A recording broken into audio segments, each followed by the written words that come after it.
श्री कृष्ण कहते हैं कि जो कार्य आज तुम्हें दर्द दे रहा है, कल वही तुम्हारी सबसे बड़ी ताकत बनकर उभरेगा।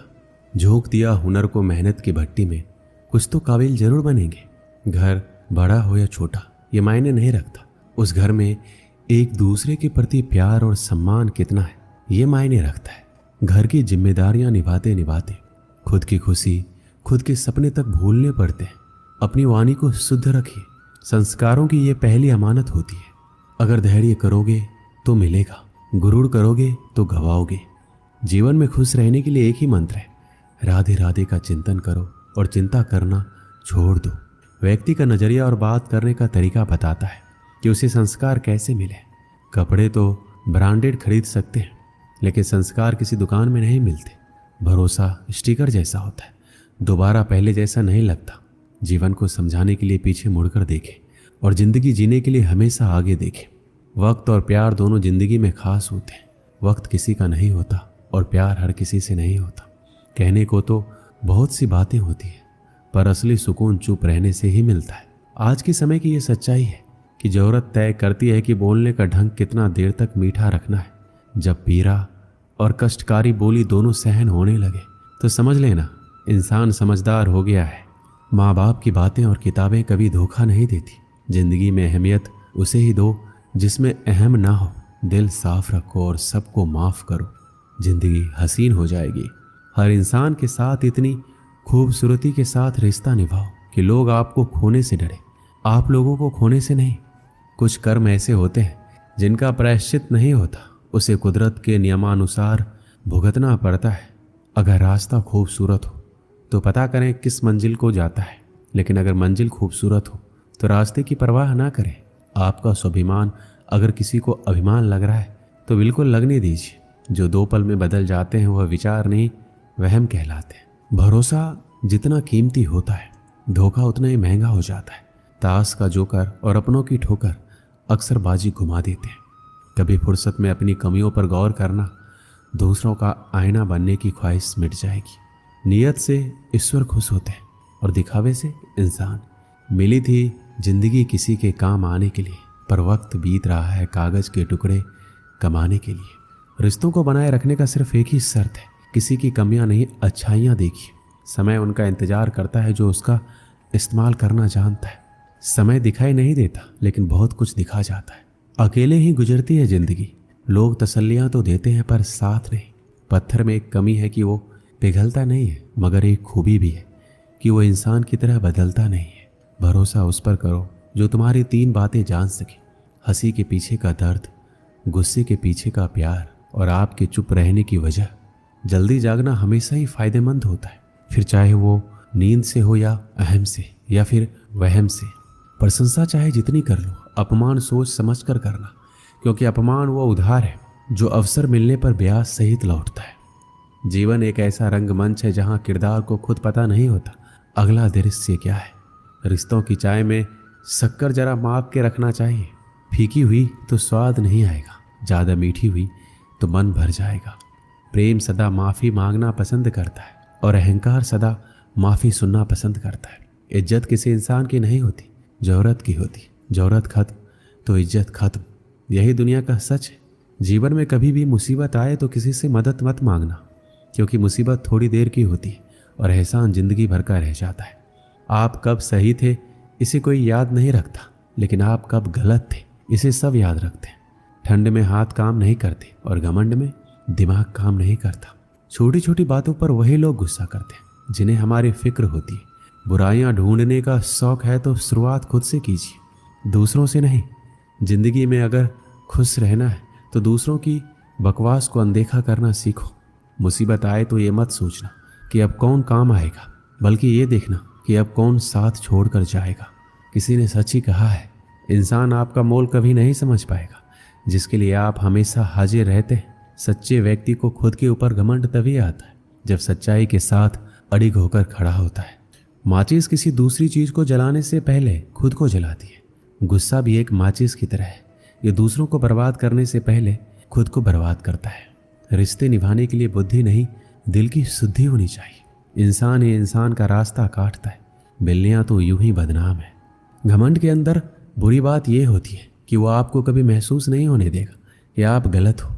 एक सच्चे मित्र की पहचान केवल संकट के समय होती है और एक मूर्ख व्यक्ति की पहचान खुशी और दुख दोनों के समय पर की जा सकती है। लोगों को वक्त देना सीखो, रिश्ता खुद मजबूत हो जाएगा।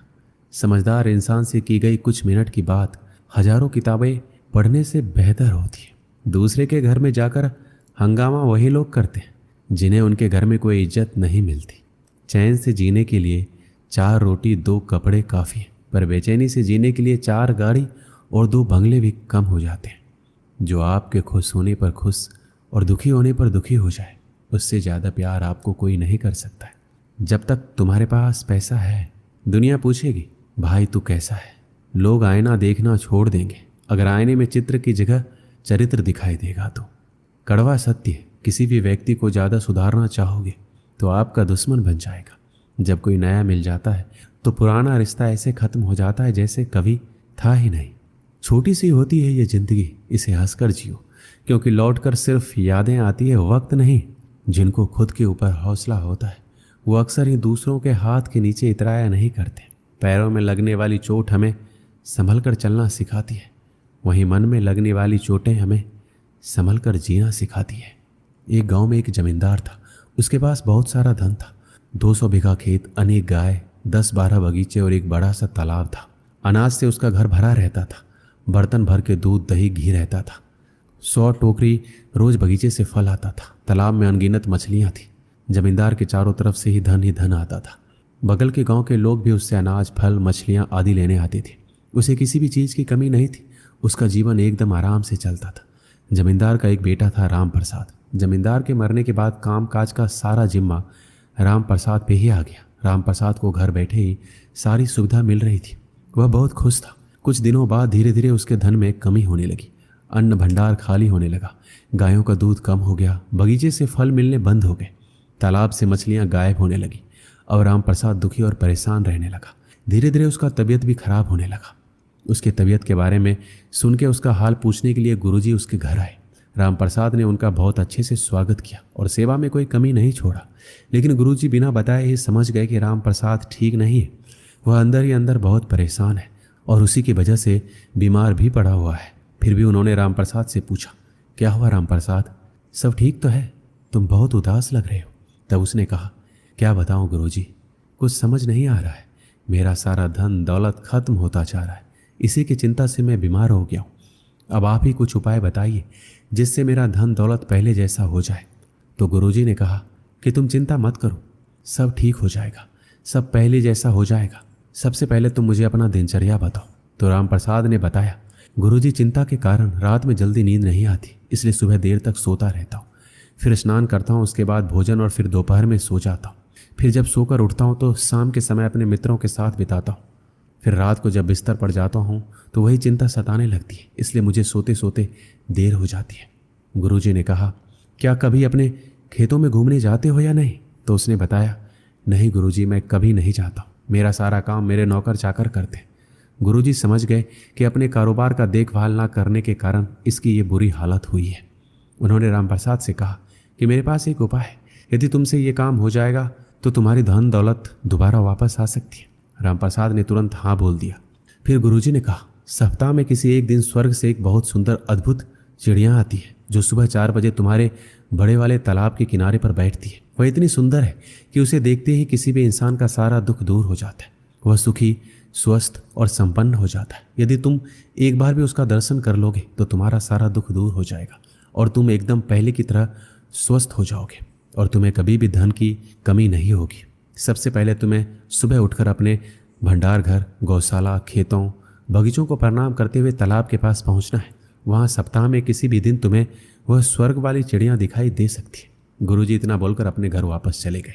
दूसरे दिन राम प्रसाद सुबह 4 बजे उठकर सबसे पहले अपने अन्न भंडार की तरफ गया। वहां उसने देखा कि उसका एक नौकर 4 आदमियों के साथ भंडार घर से चावल की कुछ बोरियां निकालकर वहां खड़ी बैलगाड़ी पर लाद रहा है। तब वह नौकर राम प्रसाद को देखा तो डर के मारे थर-थर कांपने लगा। उससे माफ़ी मांगने लगा। राम प्रसाद ने उससे चावल की बोरियां ले ली और नौकर को निकाल दिया। फिर वह बगीचे की ओर गया।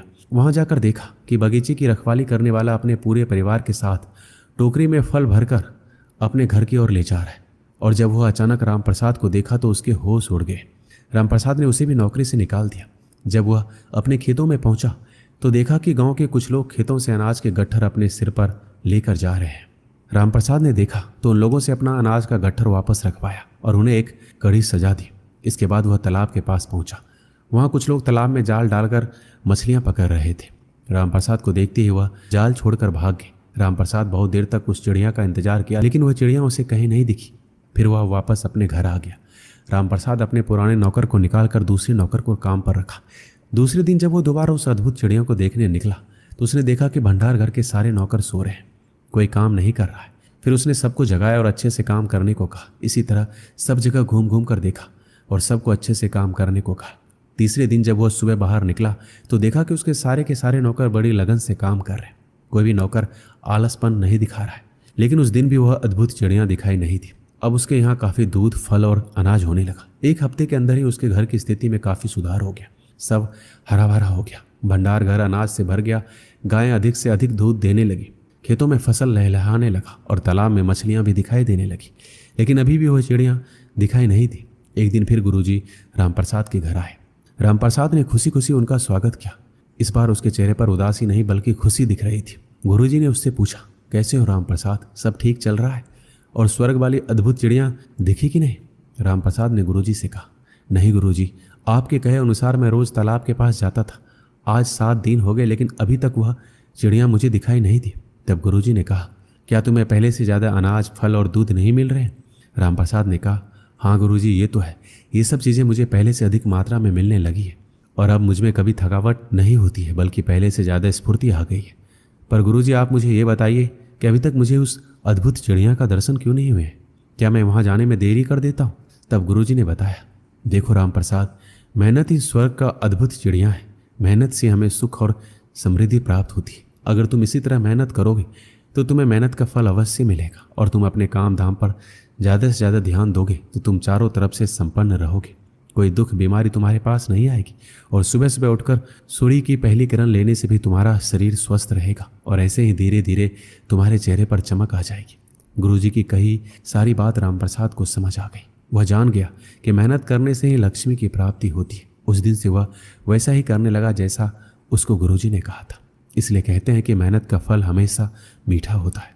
दोस्तों, इस वीडियो में बस इतना ही। मिलते हैं अगले वीडियो में। अपना ख्याल रखिएगा। जय श्री कृष्ण।